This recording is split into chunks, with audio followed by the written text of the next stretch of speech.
from Paninki. I'm going to show you how to use Illustrator pattern swatches today. And despite it being a freezing cold day outside, it's actually the first day of spring as I'm recording this. So I'm going to use some nice spring patterns from my sprig collection. If you've not used Illustrator pattern swatches before, I'll show you how to load them first of all. So you'd have bought some pattern swatches from somewhere such as Creative Market and downloaded them onto your computer. So next you need to load the AI file into your Illustrator. So to do that, you go to the Swatches panel. If you can't find it there, you go under Window and then scroll down to Swatches. And then you'll have some preloaded already, but you'll need to load in the one that you want to use. So you go to the Swatches library menu down in the bottom corner, click on that, go to Other Library, and then load in your swatches. So I'm loading in this sprig pack. And the little pop-up opens of all the swatches in the pack. So we've got 10 pattern swatches plus 5 just colour swatches as well. Because it's nearly Easter, I've got a little egg object here, so I'll select that, and then we can choose whether we want to fill the fill or the stroke. So I'll just set the stroke to one of these solid colours in the pack, so we'll go for the blue. But for the actual fill, we're going to use a pattern. So we've got 10 patterns to choose from, so you just basically click on the pattern that you want. And there you go, you've got your patterned egg.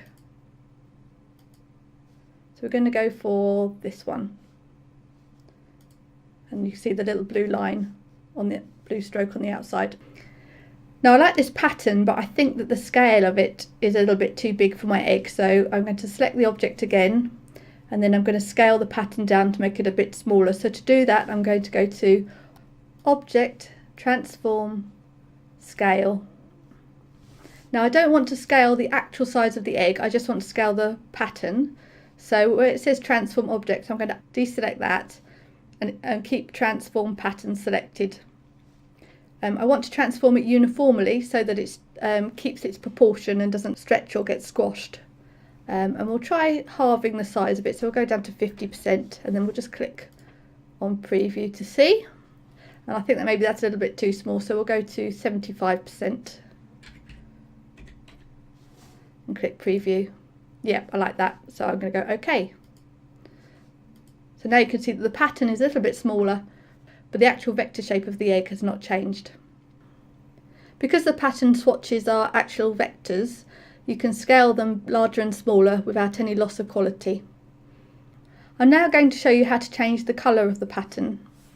We're going to open the Swatches library again, and you can see that the pattern is selected here that we're using on the egg. So we're going to double click it, and the pattern option box opens. You can see the repeating pattern and a box showing the pattern swatch. So click on an element inside here. The Recolor artwork icon now appears in the top menu. Double click on that, and you're now given a window with every colour that appears in the pattern swatch, and this window allows you to swap out the colours. Now if you have any colour groups in your swatches, so I've already made this colour group here which is slightly more muted colours, it appears here. So I can just select that and it automatically replaces the colours, and you can see in the preview here.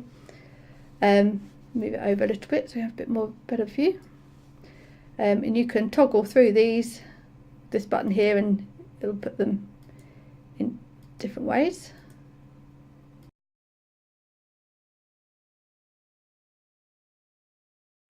Or you can double click and find the colour that you want and do it that way, and you can see it appear here. Or click on that again to change it back. Maybe I'd actually want that more as a pink.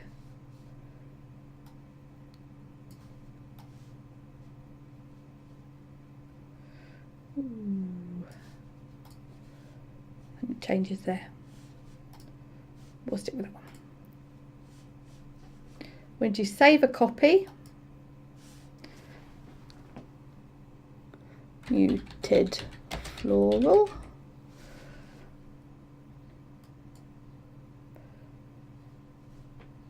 and it's added to the swatches panel here. But this is our original swatch, so we'll just do cancel there because we don't need to change that.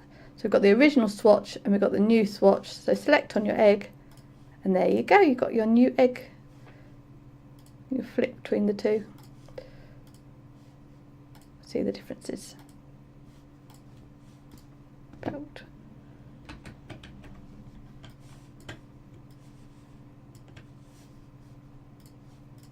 There you go. So that is how you change the scale and colour of pattern swatches in Illustrator. If you have any questions, let me know below, and I'll be back next week with another tutorial.